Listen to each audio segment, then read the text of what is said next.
All right, so I spoke to collaborative to supportive group, people that got me the apartment in Highlands, and they're okay with me backing out of it. They said we understand your position, we understand that you want to be close to this area. We don't have anything in this area, but we're going to keep on working with you to try to get you the area. If you change your mind, you have until next week. Let me know for sure. So it's still churning in my mind whether I want that apartment or not. But they said that they spoke to the people, and they said it was okay if he had to back out of it. So that's good. It's a little bit of a headache off my head.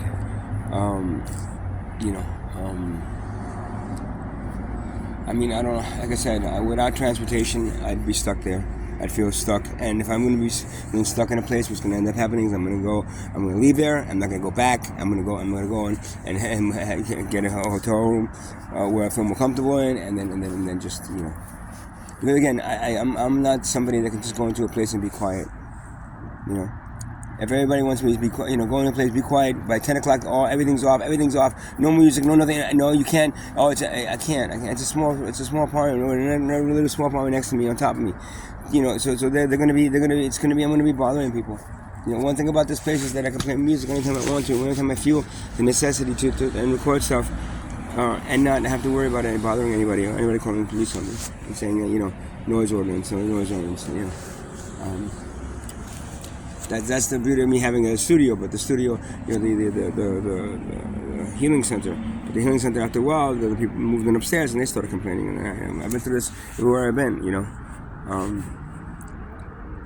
stifling my creativity, stifling my.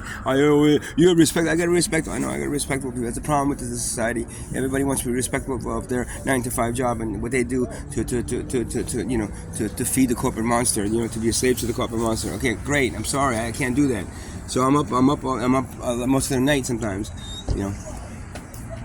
Trying to make a point. I'm up most of the night trying to get my creativity flowing, and the things come out of me that need to come out of me, attached with the energy that I feel around me and the energies that I'm channeling through me. I can't. It is not. Okay, you're gonna be here 9 to 5. So within 9 to 5, do all that channeling stuff, and then afterwards you just go home and go to sleep. I can't do that, man. That's the problem with society. I don't fit anywhere, and that's why I know I'm not a human, man. I'm not part of the society. I'm not part of this fucking restaurant going, fucking movie going, bar going crowd, man. I'm not part of this place that just wants to keep you shut up and stifled and working and asleep by between the hours of 10 and 6 o'clock in the morning.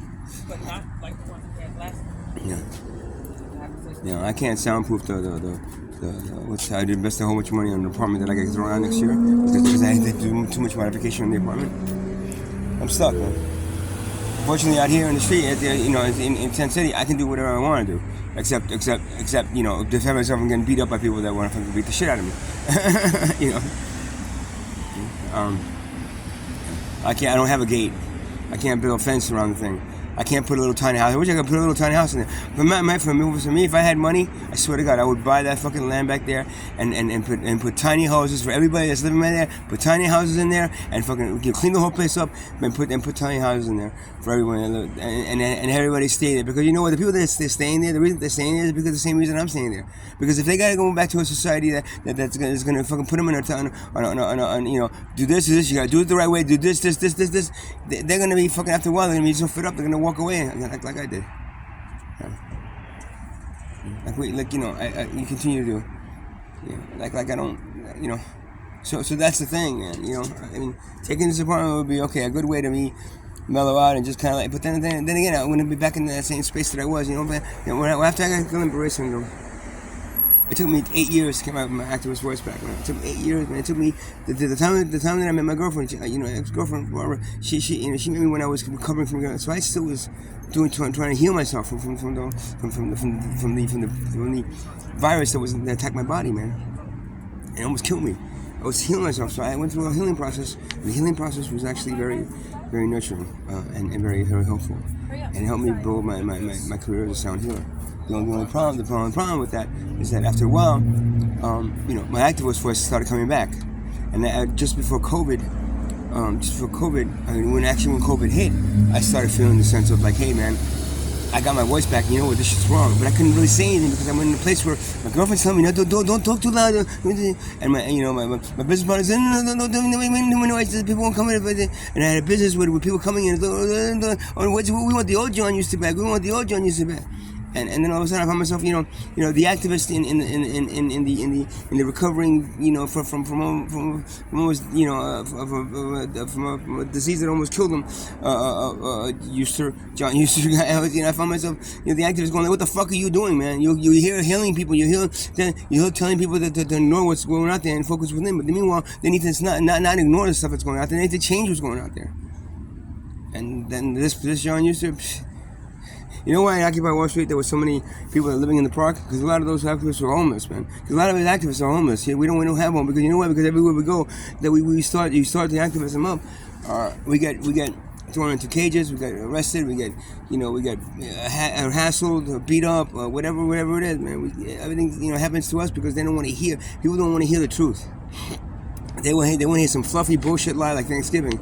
Some bullshit. It's the day that everybody is thankful. Everybody, because the Indians sat down with the Pilgrims and they had a feast, and just before the Pilgrims came back and chopped their fucking heads off, and killed all of them off for the land. Come on, please, people. This is a fucking bullshit reality. This is lies after lies after lies. And your fluffy little lies is all you want to hear. Because of TV and because of media, all you want to hear is fluffy little lies. Oh, and the bad things are happening over there. Oh, they're sending their money over there. It's bullshit, man. This whole reality is bullshit. This is a fucking piece of the worst thing you can imagine as a civilization evolving to. This is not the evolutionary process of the human psyche and the human consciousness. This is the complete and utter enslavement of the human consciousness to a certain point where money still controls everything, and where money will never let you be smarter than you are as human beings. Never. They're gonna keep you dumb as fucks. Going to restaurants and going this and spending the money. What'd you do this entire lifetime? Well, I made some money and then I spent it, and then I died. And that's what they want, so I can't do that, man. It's like, don't you want to go back to a normal life? No, normal life is what? Being a slave to a system that I can't. I right now is so much in my face that is enslaving an entire civilization that I sometimes I feel like puking, literally puking when I look out into the civilization and see what's still going on, puking. So, no, I can't do that. So just put it straight. I rescind the stuff that I said about so far. For me to trust people is very hard. Somebody got that guy to beat the shit out of me. Somebody got somebody to beat the shit out of me, break my ribs, steal my wallet, break my jaw, steal my wallet, break my ribs, punch me in the face. Somebody got these guys to do this shit. These guys all of a sudden decided to beat the shit out of me. Somebody paid them to do that shit to me because they didn't want me to say what I'm saying, and I got to deal with it. I got Gillian Bresson from a flu shot that was at Occupy Wall Street. Somebody gave those flu shots to Occupy Wall Street, man. And that somebody, I never found out who it was because they had no idea. When you're back, it's like years later when I had a lawsuit against them for basically getting Gillian Bresson from a flu shot. They couldn't figure out where that flu shot, and then the only formula that kicks it off really is the one from 1978. So somebody, wink wink, the U.S. government gave a whole bunch of free flu shots, wink wink, to Occupy Wall Street. And Occupy Wall Street, like stupid idiots they are, they fucking say, yeah, these are free flu shots. Everybody gets one. Yeah, come and get one, come and get one. And I'm like, oh, okay, I don't want to get sick, and it almost killed me. Somebody almost killed me on Occupy Wall Street with that flu shot. Somebody over here has been trying to fucking, ever since I got my activist voice back, they've been trying to kill me out here. I don't know what else to say. They don't want me saying what I'm saying. The wealth class, I'm sure, doesn't like me telling them that if we remove wealth class, then that's what, poverty would disappear too. They don't want to hear that. And nobody out here wants to hear that either. They just want to hear their fluffy little happy Thanksgiving bullshit, Yeah, that's what they want. They want me to just say, Happy Thanksgiving, everybody. Hey, don't forget the program sat down with the Indians and have a great old time. That's all I want you to say. So happy Thanksgiving, had cluck and everything, and too bad for the turkey. I feel bad for him, but whatever you guys, You see, you're parting one turkey, who you able to do? He gets parted, he put out, by the president, he put out that. Fucking idiots, man. I'm sorry, but But when the one representative they said about the collaborative, they understand where I'm coming from. They understand what I explain to them, and as quietly and calmly as I can, because I guess sometimes I get a little bit, agitated about everything that's been happening to me the last 2.5 years out here, I raise my voice a little bit, as calmly as I could, about what's been happening to me, and why I don't want to take this apartment now, but what drove me to it, and then afterwards, I'm feeling like, I don't trust anybody. I've learned not to trust anybody in this fucking world, man. Nobody do I trust. Maybe I'll give you the benefit of that at first and see what happens, and you might think that's trust, but it's not. It's me giving, and then as soon as I see that you fall into that same thing of fucking, somehow you're fucking using me because you want to rip me off, or number two, you tell me I paid you to fucking fuck with me. When I start seeing either of those two little things, then I just back away. And then they start following me and chasing me and fucking hunting me down to get what they want from me. And this is my life, been 2.5 years out here in great old Neptune, New Jersey, being homeless. Because my ex-girlfriend couldn't tolerate the activists and me coming back out.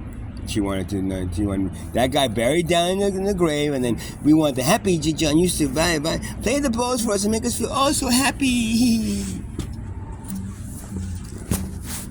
Maybe one day, when there's a reason to be happy. But right now, there ain't no reason out here to be happy. It's all bullshit. It's all gonna come crumbling down really soon. Really soon.